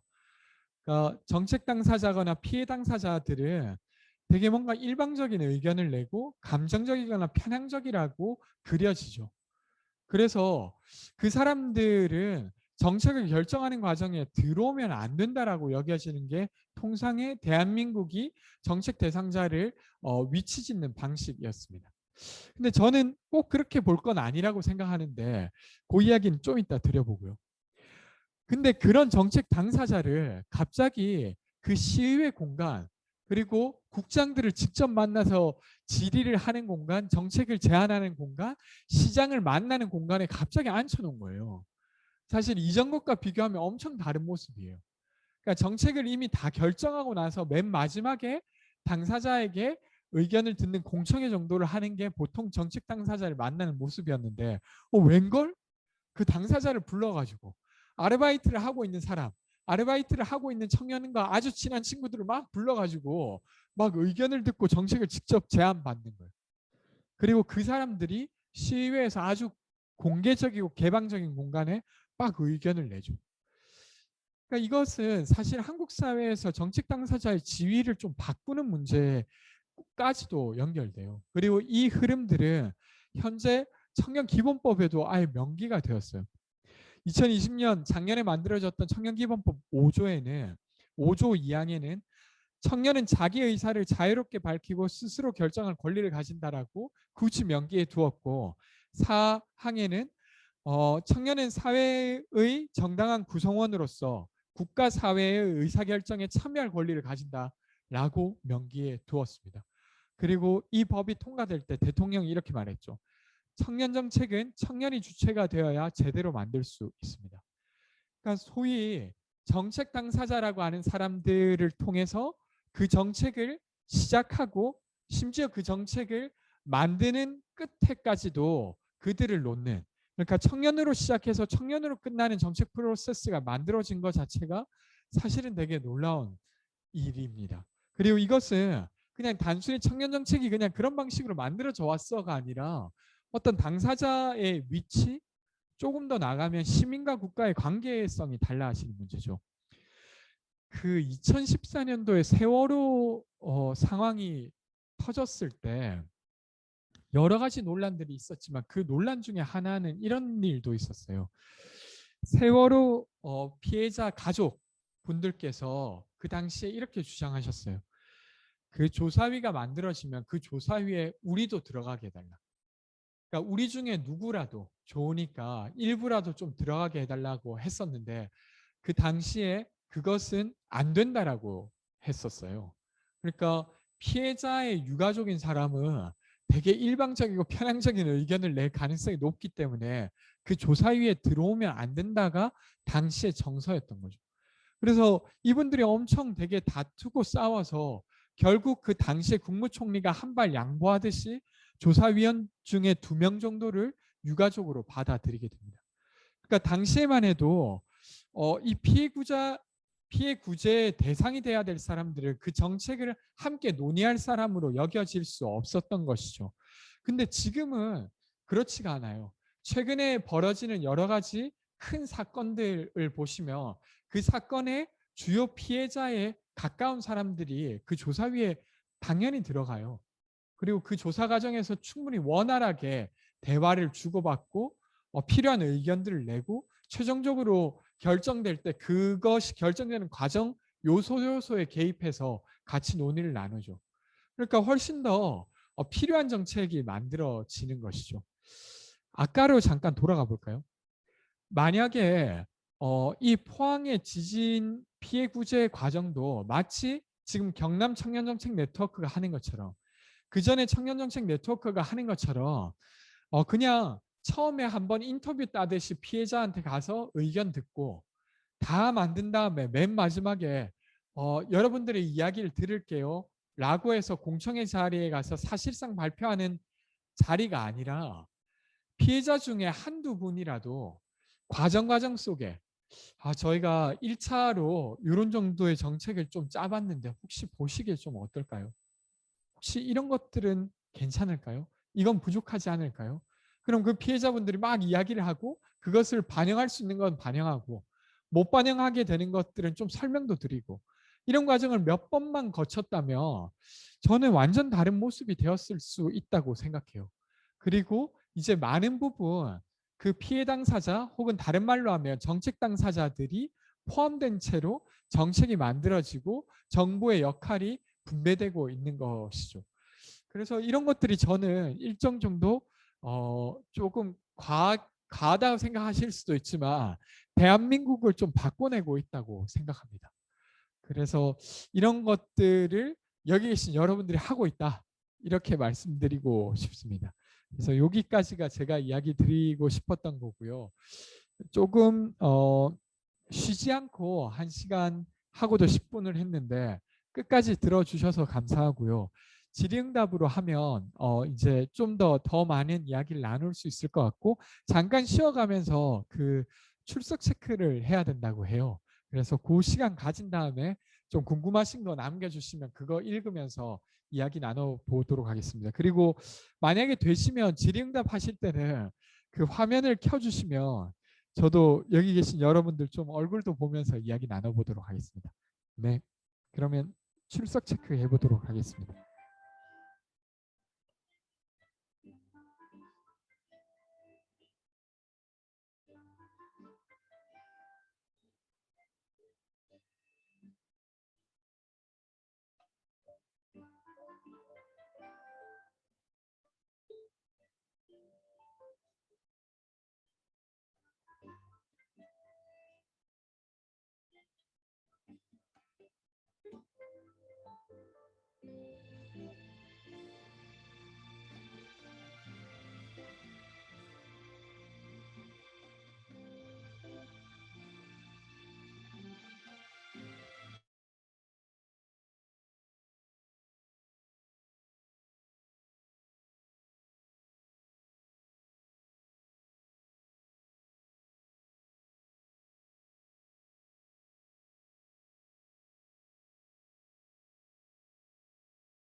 네. 어, 네. 네. 출석 체크 다 하셨어요. 혹시 되시는 분들은 좀 얼굴도 켜주시고 이렇게 하시면 어떨까 싶어요. 그리고 뭐 제가 일단은 채팅 보면서 일단 이야기는 드려볼 텐데 혹시 빠지면 이거 혹시 직접 말씀해 네, 직접 말씀도 하실 수 있다고 하니까 직접 좀 전해 주실 수 있는 분들은 직접 좀 질문을 주셔도 좋을 것 같아요. 그러면 네, 손들기 누르시면 저희가 이제 좀 마이크를 드릴 수 있다고 하니까 그렇게 해보도록 하겠습니다. 네. 일단 네, 아민영님부터 이야기를 한번 들어볼까요? 네, 안녕하세요. 혹시 화면도 켜주실 수 있으면 부탁드리고 아니어도 이야기해 주시면 될 것 같습니다.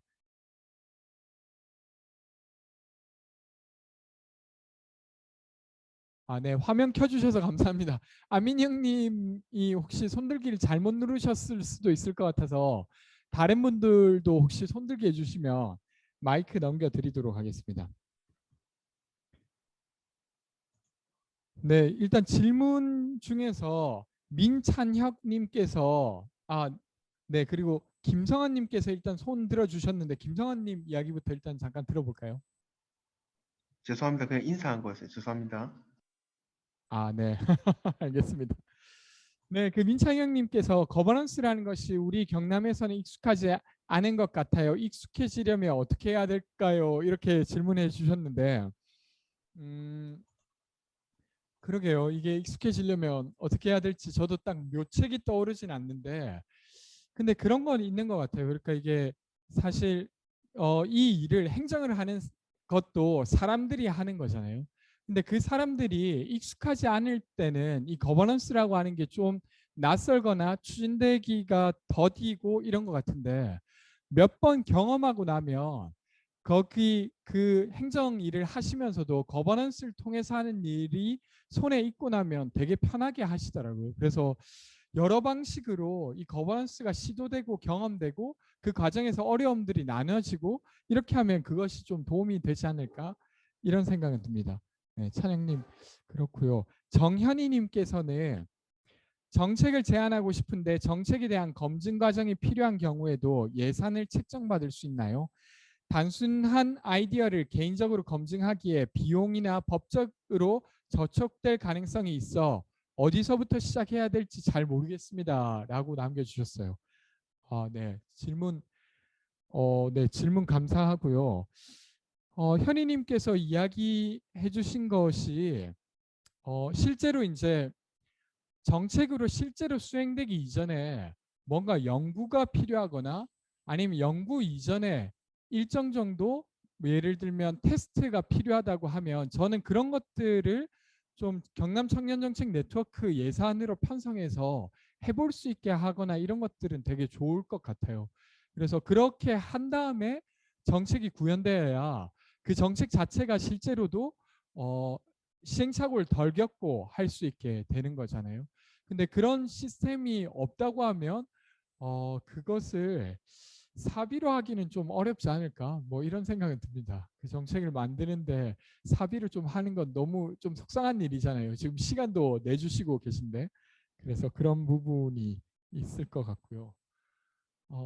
혹시 아까 잠깐 손 드신 분이 계셨던 것 같은데 한번 다시 손 한번 들어주실래요? 네, 잠깐만요.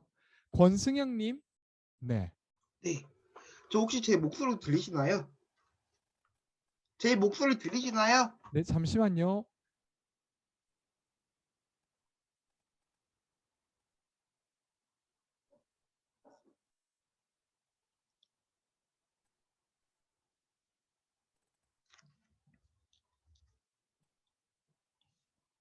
권선생님 잠시만요. 저희가 그 요 네. 말하는 것 자체를 네.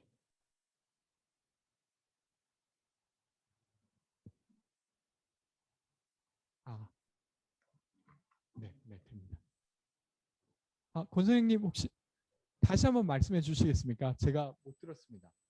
네, 선생님, 저 다름이 아니오라. 아까 전에 말씀하셨던 그 의미 없는데 만약에 본인이 좀 하고 싶다라든가 아니 단체 뜻이 이렇다라고 한다고 생각하게 하는데 막상 외국이 있어가지고 막상 뭔가 좀 하기가 좀 힘든 것들 있잖아요. 예를 들자면 뭔가 좀 우리나라에 이런 정책이 없고 우리나라에 어떤 그런 좀 아이디어라든가 그런 게 전혀 없어가지고 우리가 새로 빌드업을 해야 되는 경우라면은 그러면 이 사람도 어떻게 설득시킬 수가 있느냐라고 질문 드리고 싶었습니다. 아, 네, 고맙습니다. 일단 권승영님께서 말씀해 주신 대로 실제로 외국에는 있는데 한국에 없다고 하면 되려 그런 것들은 더 설득시키기가 좋은 조건이긴 한 것 같아요. 그러니까 되려 이제 어떤 새로운 정책 중에서도 어딘가 어떤 그게 이제 심지어 외국일지라도 행정부서에서 직접 집행해 본 사업이라고 하면 행정 입장에서 그것을 집행하기에 좀 리스크가 훨씬 적다고 생각하거든요. 그래서 그럴 경우에는 되려 이제 더 정책을 시행하기가 좋은 조건이고, 근데 그럼에도 불구하고 이게 이제 한국 사회에 잘 안 맞을 수도 있고 여전히 이제 설득시켜야 될 부분이 있을 수 있잖아요. 그런 것들은 되게 처음 만들어지는 정책들은 그것이 필요한 어떤 이유를 중심으로 나머지 것들을 설득해내면서 보통 진행되는 경우가 대부분입니다. 예를 들면 마음건강 지원 사업이 작년부터 서울시에 처음으로 진행되게 되었어요. 그러니까 예를 들면 마음건강 상담을 7회까지 무료로 지원하는 사업이 만들어졌는데 이런 사업은 이제까지는 없었기 때문에 사실은 행정부서에서 되게 부담스러워했죠. 근데 그것을 설득시키는 과정 중에 제일 좀 힘있게 좀 도움이 됐던 것은 그것이 지금 되게 필요한 상태라고 하는 것이었어요. 그러니까 최근에 기사에도 보면 20대 자살 시도율이거나 우울감이 되게 높아졌다는 기사들이 있었잖아요. 그리고 그때 저희가 정책을 도입할 때 그런 이야기도 했는데 영국에는 외로움 장관이라고 하는 게 있어요. 그러니까 그 아예 부처 중에 그러니까 장관으로서 외로움을 전담하는 장관을 두어서 그 사람이 그 영국 시민들이 겪고 있는 어떤 외로움 문제를 놓치지 않고 풀 수 있게 하는 사례가 있었거든요. 그래서 저희가 그걸 가져다가 이야기하면서 한국 사회 이제까지 마음건강 지원 사업을 그렇게 해본 적은 없지만 해외에서는 이렇게 접근하고 있기도 하고 한국 사회에서 이것이 계속 필요하다고 하는 필요가 있으니까 한번 해보자 이렇게 이야기 드렸었죠. 그래서 그런 것들이지 않을까 생각됩니다. 네, 일단은 이 정도 하고 또 넘어가 보도록 하겠습니다. 질문을 많이 주셨는데요. 네, 서울에는 추천해 주실 만한 국밥집 있을까요? 라고 질문해 주셨는데 국밥은 경남이나 이쪽이 훨씬 맛있지 않습니까? 서울에는 부산국 그 돼지국밥 이런 게 많이 없어요. 근데 저는 이제 설렁탕 집 중에서도 그 이제 부추김치가 되게 맛있는 집이 있는데 다음에 신촌에 혹시 오시게 되면 제가 추천을 드리도록 하겠습니다.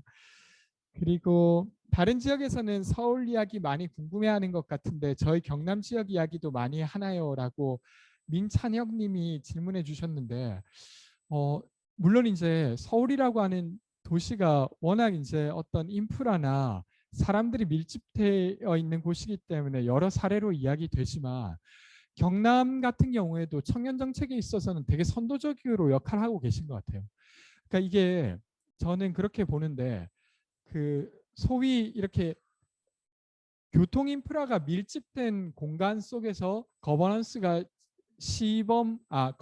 시행되는 것과 예를 들면 도 단위 차원에서 거버넌스가 시행되는 것은 그것이 성공하기 위해서 필요한 경로나 이런 것들이 완전 다른 것 같아요.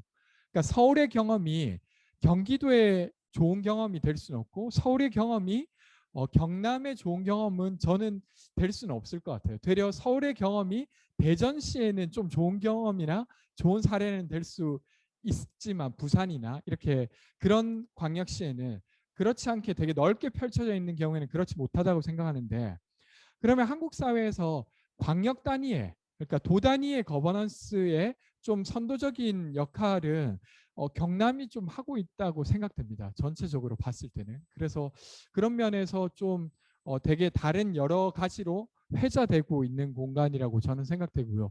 그리고 이렇게 제가 알고 있기로는 광역도 차원에서 이렇게 추진단을 그러니까 도지사 직속으로 두고 있는 사례는 거의 없는 것 같아요. 그래서 그런 면에서도 충분히 좀 의미 있지 않나 싶습니다. 네, 경남이랑 비슷한 것도 있지만 다른 것도 있다 이런 거고, 방선우님께서는 달팽이집 관련해서 더 말씀해 주실 수 있나요? 이렇게 질문해 주셨어요. 위치 선정하실 때 특별히 중점을 둔 것이라던가 입주자 의견 관련해서 달팽이 집 건설 때 반영하는 거 이런 거 하시냐라고 질문해 주셨는데, 네, 그 이제 달팽이 집 관련해서는 어쨌건 계속 조금씩 확장되고 있어요. 지금은 한 300여 명 정도가, 처음엔 5명만 살았었는데 지금은 300분 정도가 살고 있고, 사실은 이제 거기 있는 조합원분들의 의견을 듣기도 하지만 아무래도 이제 비용이 싼 곳을 찾아서 집을 공급하는 경우가 많습니다. 좀 저렴하게 공급하려고 하니까 그런 문제가 있어서 그렇게 하는 경우가 많고요. 그리고 권승영 님이 또 그런 질문을 해주셨네요. 보통의 주무관님들은 경남 지역 혹은 창원 지역에 이미 사례가 있는 것들을 좋아하시는 것 같습니다. 네, 그리고 사례가 없는 경우에는 어떻게 설득할 수 있냐고 아까 말로 해주신 것 같고요.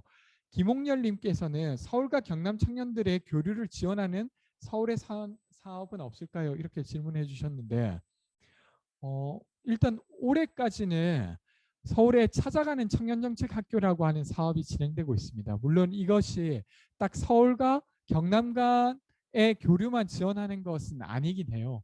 근데 서울과 타 지역들이 교류할 수 있는 방책으로 찾아가는 청년정책학교라고 하는 것이 진행되고 있고, 그리고 수도권의 광역지자체들은 지역상생기금이라고 하는 걸 만들게 되어 있어요. 그래서 그 지역상생기금으로 꼭 청년사업뿐만 아니라 여러 가지 다른 지역과의 교류를 하고 있거든요. 그래서 그때 그런 것들을 활용해서 교류 사업을 제안하거나 이런 걸 할 수 있지 않을까라는 생각이 문득 드네요. 근데 물론 지금 어떻게 진행되고 있는지는 네, 봐야 될 것 같습니다.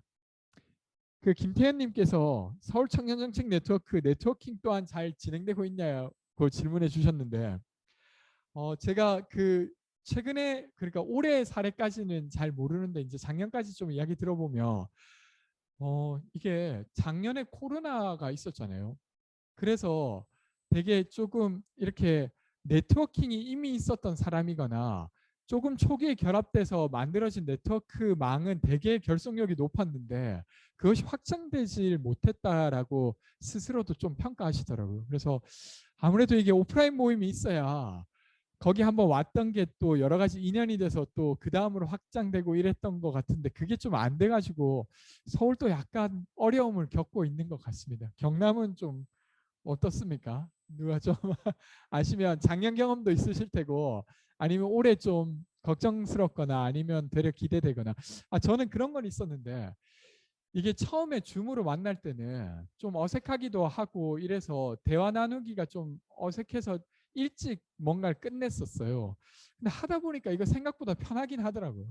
게다가 화면 공유하고 이런 것들도 생각보다 많은 정보들을 나누게 되고 이래가지고 그것도 그거 나름대로 좀 그 장점이나 강점을 좀 찾아가게 되던데 여러분들은 또 어떠실지 궁금합니다. 네, 그렇게 있고, 맹지혜님께서 명예부 시장은 어떻게 선발되고 어떤 활동하는지 여쭤봐 주셨는데요. 그 서울에서는 청년 명예부 시장이라는 제도를 뒀어요. 그러니까 제목처럼 그러니까 명예만 있는 부시장입니다. 원래 이제 그 부지사라든지 부시장은 되게 힘이 엄청 세거든요. 근데 그런 건 아니었고 명예직이었고, 그래서 이제 다른 권한이 있거나 월급을 받거나 그러진 않았어요. 근데 그래도 이런 건 있었죠. 명예부시장이라고 일단은 직책이 있고 명함도 받고 한 달에 한 번 정례회의도 하고 하다 보니까 예를 들면 정보 접근성이 좀 달라졌어요. 그러니까 어디든 전화할 수 있게 된 거죠. 안녕하세요. 저 명예부시장 누구누구입니다. 누구 과장님 제가 여쭤볼 게 있어서요. 이런 것들이 이제 가능했던 거예요. 그래서 그런 것들 면에서는 좀 되게 의미가 있었던 것 같아요. 지금은 명예시장이란 제도로 변경되었고 아예 조례까지 만들어졌습니다. 그래서 그렇게 해서 진행되어 오고 있는 상태죠.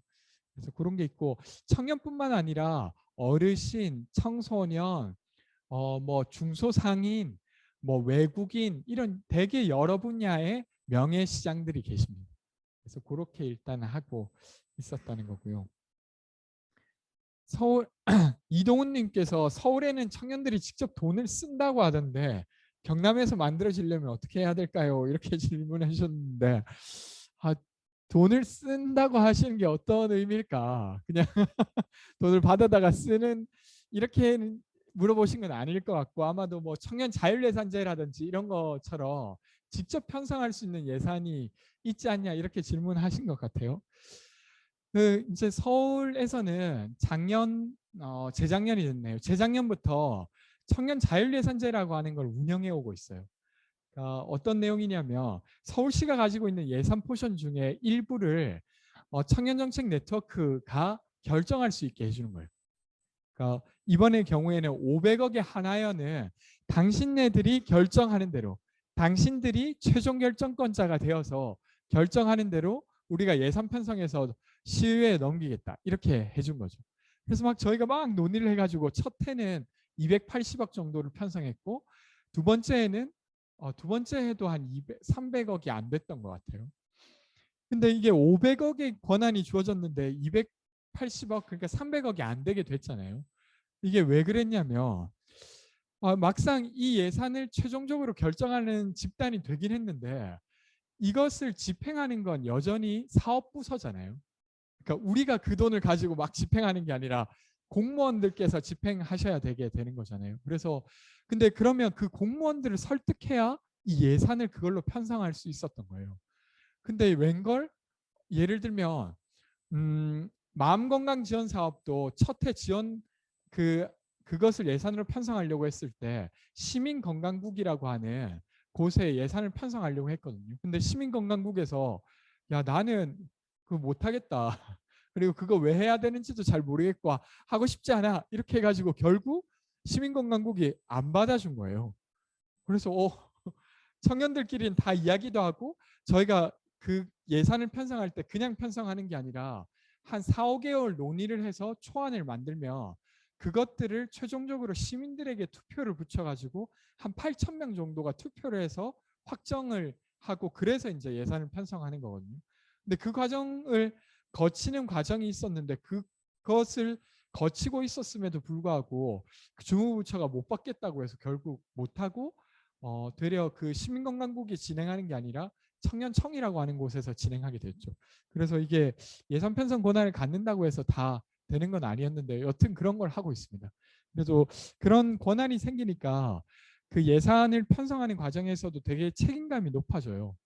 왜냐하면 내년도에 그 사업이 잘 안 되면 이거 누가 편성했어? 라고 했을 때 그거 청년정책 네트워크가 편성한 거야. 이랬을 때 그 사업이 좀 나쁘지 않았으면 하는 마음들이 생기게 되는 거죠. 그래서 그런 것들이 있었습니다. 잠깐 화면 켜신 분들의 목소리 좀 듣고 또 마지막으로 이야기 듣고 마치면 어떨까 싶은데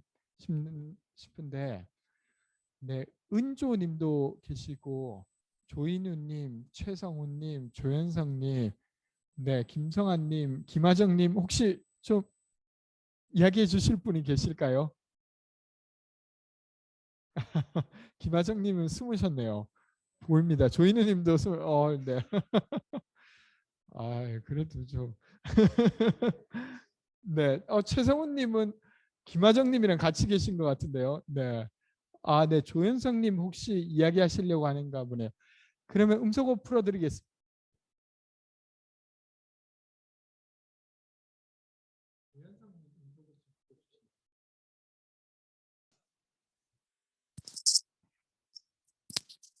반갑습니다. 조현석입니다. 네. 제가 질문드린 사항은 채팅창에 올려놨었는데요. 제안 정책 네. 설명 대상이 주로 의회나 도청이라고 말씀하셨는데 제안하는 정책에 반하는 시민들도 네, 설명의 대상이 된다고 생각합니다. 어, 그대로 읽는 거예요, 지금. 저희가 제안하는 방식이 아마 물론 토론과 토의를 통해서 만들어지기만 일반적일 수 있다고 생각해요. 그렇기 때문에 그에 반대하는 타 계층이나 혹은 동일 청년 대상도 설득이 필요하다고 생각하는데 사실 저희가 제안하는 정책에 반하는 대상과는 솔직히 커뮤니케이션이 안 된다고 생각하거든요. 지금 컨택도 솔직히 많이 어렵다고 생각하고 그에 대한 컨택이나 커뮤니케이션을 형성한 다음에 대상의 의견을 듣고 수렴하는 과정은 또 어떻게 진행되는지 혹시 사례가 있거나 예시안이 있으면 말씀해 주시면 감사하겠습니다. 네. 지금 말씀해 주신 부분은 되게 중요한 부분이라고 생각돼요. 그러니까 사실은 그 어떻게 느끼실지는 개별로는 좀 다르겠지만 경남 청년정책 네트워크는 보통 시민 입장에서 보면 꽤나 큰 권한을 가지고 있는 공간이거든요. 그래도 이야기를 하면 도지사에게 보고가 되고 심지어 추진단장이 이 업무를 계속 하게 되고 오늘도 제가 강의를 하기 전에 추진단장님이 이 자리에 오셨었어요.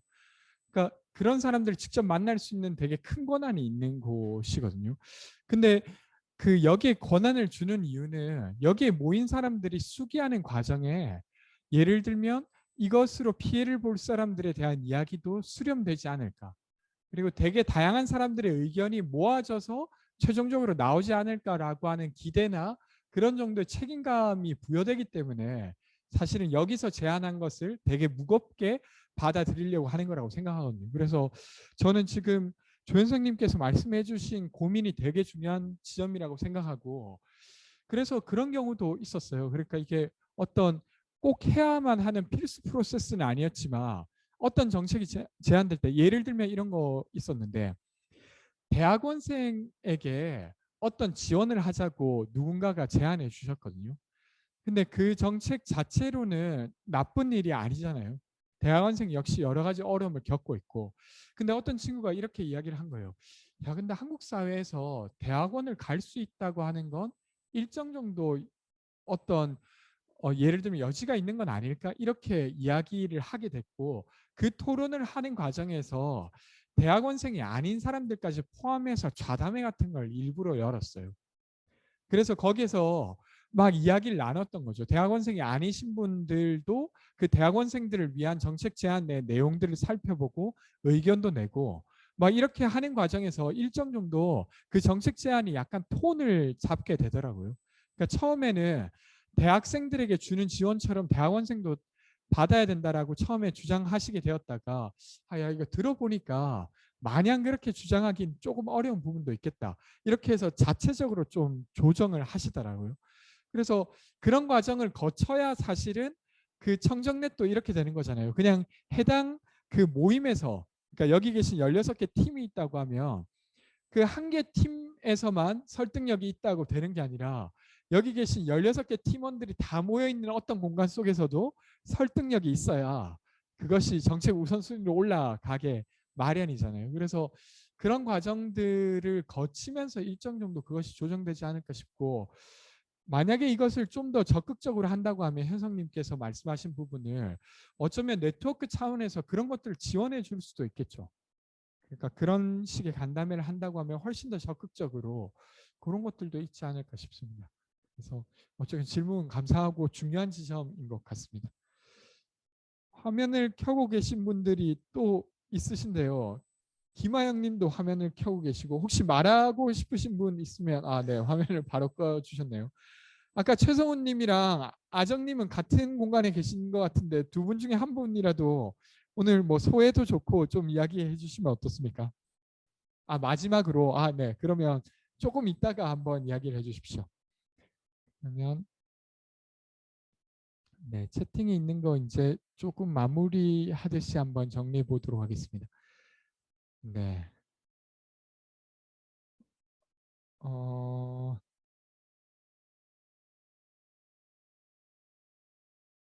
네. 그 정현희님께서는 주무부처에서 수락하지 않으면 실제 실행에 어려움이 있을 것 같네요. 주무부처 설득이 가장 어려울 것 같아요라고 이야기해 주셨는데 생각보다 그렇더라고요. 그러니까 저는 이 네트워크 공간이 권한을 힘이 좀 실리면 문제가 다 해결되지 않을까 싶었는데 그것만이 아니라 실제로 그걸 집행할 사람들이 납득이 돼야 집행이 잘 되는 거잖아요. 그래서 그 과정까지도 되게 중요하구나 이런 생각은 하게 되었어요. 그리고 유소라님께서는 제조산업의 기반에 경남은 탄소 배출이 높을 확률이 높은데요. 만약 미래에 이러한 리스크를 줄이기 위해 정책과 여기서 청년의 고용까지 책임지는 정책을 내려고 한다면 가능할까요? 가능하다면 어떻게 접근하고 진행하면 좋을까요? 라고 했는데요. 그러니까 사실은 지금 말씀해 주신 부분이 지금 한국 사회에 되게 중요한 부분이잖아요. 하나는 일자리와 관련된 부분이고 또 하나는 문명의 전환 같은 거죠. 그러니까 이게 탄소를 배출하는 것 기반의 문명이 이제 어떻게 다른 문명으로 넘어갈 건가인데 어떤 면에서는 와 이걸 우리가 다룰 수 있을까 싶기도 하지만 그것이 중요하다고 생각되니까 이야기해 주신 것 같은데 저는 만약에 접근한다고 하면 이렇게 접근해 보면 어떨까 싶어요. 그러니까 아마 경남도는 되게 꽤나 큰 비율의 예산을 통해서 일자리 사업과 탄소 배출을 줄이기 위한 사업들을 하고 있을 것 같아요. 그래서 그 사업들을 좀 면밀히 보면서 실제로 좀 실효성 있게 하거나 혹은 아니면 탄소 배출을 조금 더 적극적으로 줄일 수 있는 방책이 있다면 그런 것들을 일단 제안하는 방식으로 시작해 보면 어떨까 싶고 근데 그게 만약에 좀 어렵다고 하면 그런 사업들의 방향을 틀게 할 되게 작은 사업이라도 시범 사업을 해보면 어떨까 싶어요. 그러니까 엄청 규모 있게 일자리를 만들거나 탄소 배출을 낮추는 건 아니지만 지금 청년정책 추진단이 있으니까 추진단 차원에서 다만 50명이라도 어떤 일거리로 뭔가를 하게 하는 것부터 일단 우리는 시작해 보겠다. 이렇게 해볼 수도 있죠. 그래서 뭐 약간 일자리 창출에 필요한 정도로 보면 야 50명 그 일자리 만드는 게 무슨 도움이 되겠어라고 하지만 그걸로 일단 시작해 본다고 생각해 보면 그건 또 영향력이 적진 않을 것 같거든요. 그러니까 저는 그런 생각하는데 그 희망 두 배 통장이라고 하는 사업 혹시 들어보셨을까요? 이 비슷한 이름의 것들을 들어보셨을 수도 있을 것 같은데 그 사업이 제한되기까지 한 3년 정도가 걸렸거든요. 그리고 처음에 집행될 때도는 되게 규모가 작았어요. 근데 지금은 뭐 도 단위로 몇천 명 단위로 진행되고 있고 내일체험 공제 뭐 이렇게 넘어가면서 완전 국가 사업이 됐죠. 근데 그게 시작할 때는 전혀 그런 것까지 나아갈 거라고 생각되기 어려웠거든요. 그래서 지금 이 고민을 좀 작더라도 좀 시작해 볼 수 있는 거리로 시작해 보는 것도 또 방법이지 않을까 싶습니다. 그리고 현희님께서 제가 공무원이면 일거리가 늘어나니 하기 싫을 것 같아요. 네, 맞습니다. 부처에서는 이미 주어진 것도 있는데 갑자기 어떤 청년들이 막 찾아와가지고 이거 해야 됩니다, 해야 됩니다 하는데 막 피하고 싶죠. 그래서 약간 설득시킬 때 그 사람을 어떻게 꼬실 건가 이런 것들이 사실 중요한 지점입니다. 그 킹덤 드라마 보시더라도 야 이거 옳은 일이니까 무조건 해야 돼 이런 게 아니잖아요. 그 사람의 처지를 막 이렇게 보면서 좀 어떻게 꼬실까 막 고민을 하게 되는데 그런 일들을 또 하게 돼야 되지 않을까 싶습니다. 그러면 일단은 이 정도로 일단 이야기 나누고 마지막으로 그 성우님이거나 아정님 이야기를 들으면서 이걸로 이제 마무리를 해보면 어떨까 싶어요. 그래서 뭐 소회도 좋고 뭐 이야기도 좋으니까 한번 이야기해 주시면 어떨까 싶습니다.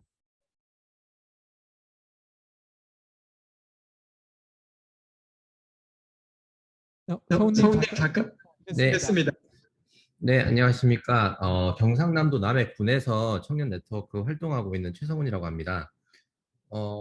일단 저희 남해에서는 저기 네트워크가 작년에 이제 시작이 되었고, 올해 해단식을 하고 바로 또 2기가 이제 출범할 예정이거든요. 근데 어떤 지역에서의 굉장히 분단이니까 작잖아요. 그 지역에서의 네트워크의 어려운 점은 그 청년들의 공감대를 형성하는 게 되게 어려웠습니다. 그러니까 청년들이 숫자가 많지 않으니까 그 많지 않은 상태에서도 많이 잘 뭉치고 이렇게 잘 해 나가야 되는데 그들의 어떤 뭐라고 해야 될까 그 정책 제안이라는 어떤 그 말이 주는 무게감이라고 해야 되나 나와 좀 무관한 것 같은 그런 것들에 대한 어떤 이해도를 높인다든지 그리고 그런 것들이 우리에게 어떤 도움이 되는지 이런 것들에 대한 경험치가 없는 것이죠. 그래서 그런 것들을 좀 설득하고 이러는 과정이 아마 그 저희 앞으로 2기 그러니까 청년 네트워크 2기가 해야 나가야 되는 어떤 방향성인 것 같고요.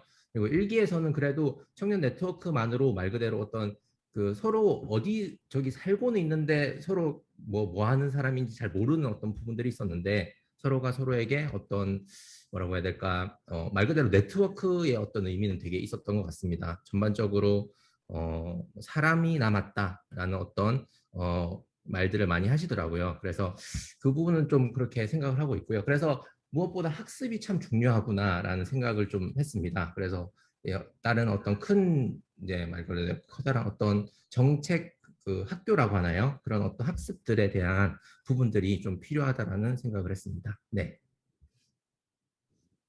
아, 네, 고맙습니다. 네. 다른 분들에게도 되게 영감이 되는 이야기가 영감 혹은 공감이 되는 이야기가 아닐까 싶습니다. 그래서 제가 대답을 드린다기보다 들으면서는 확실히 그래도 이게 사람이 남았다라고 하는 평가를 얻으셨다면 그것 자체로 일단은 되게 성공이신 것 같다는 생각이 듭니다. 아주 고생하셨겠네요. 그 사실 사람이 남는다는 게 여간 쉬운 일이 아니거든요. 아마 어떤 종합 예술이 펼쳐졌기 때문에 아마 그랬을 것 같은데 고생하셨다는 이야기를 드리고요. 그 초기에는 그 공간을 지키고 싶은 사람이 아주 소수여도 계속 이어지는 것 자체가 아주 중요한 것 같아요. 그래서 이제 2기를 시작하신다고 할 때 1기에 그 성과가 있었다고 하는 건 아주 성공적이라고 보고, 그러니까 이게 사실은 저는 그랬던 것 같은데 서울시에서도 처음에는 당장 청년들이 바라는 모습으로 정책이 만들어지고 이렇게 되지 못함에도 불구하고 그 행정을 설득하기 위해서 행정이 필요로 하는 무언가를 채우느라고 되게 힘들었던 것 같아요. 그러니까 예를 들면 행정은 사람들이 엄청 많이 있는 사진 이런 걸 필요로 하고, 그리고 몇 명이 참여했는가 필요로 하고, 그리고 정책이 아주 회자되는 것 있잖아요. 누가 들어도 알만한 정책이 제안되길 필요로 하고 이랬었거든요.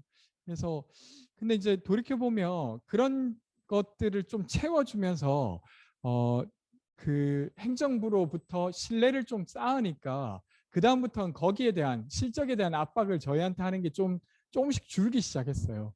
그래서 근데 이제 2기를 이제 하신다고 하니 당분간은 그 실적 채워주고 그 모양대로 하는데 좀 고생하시지 않을까 싶은데 그래도 그 과정을 놓치지 않고 해주시면 어떨까 싶습니다. 네, 그러면 이 정도로 일단 하고, 네, 이게 사실 말하는 사람도 그렇지만 들어주시는 분들이 이렇게 길게 들어주시는 게 쉽지가 않은데 끝까지 함께 해주셔서 너무 감사합니다. 그러면 고생하셨고 좀 쉬었다가 또 2강도 필수강이라고 알고 있어요. 그래서 오늘 좀 공부하는 시간으로 잘 보내셨으면 좋겠습니다. 그럼 이상 마치도록 하겠습니다. 고맙습니다.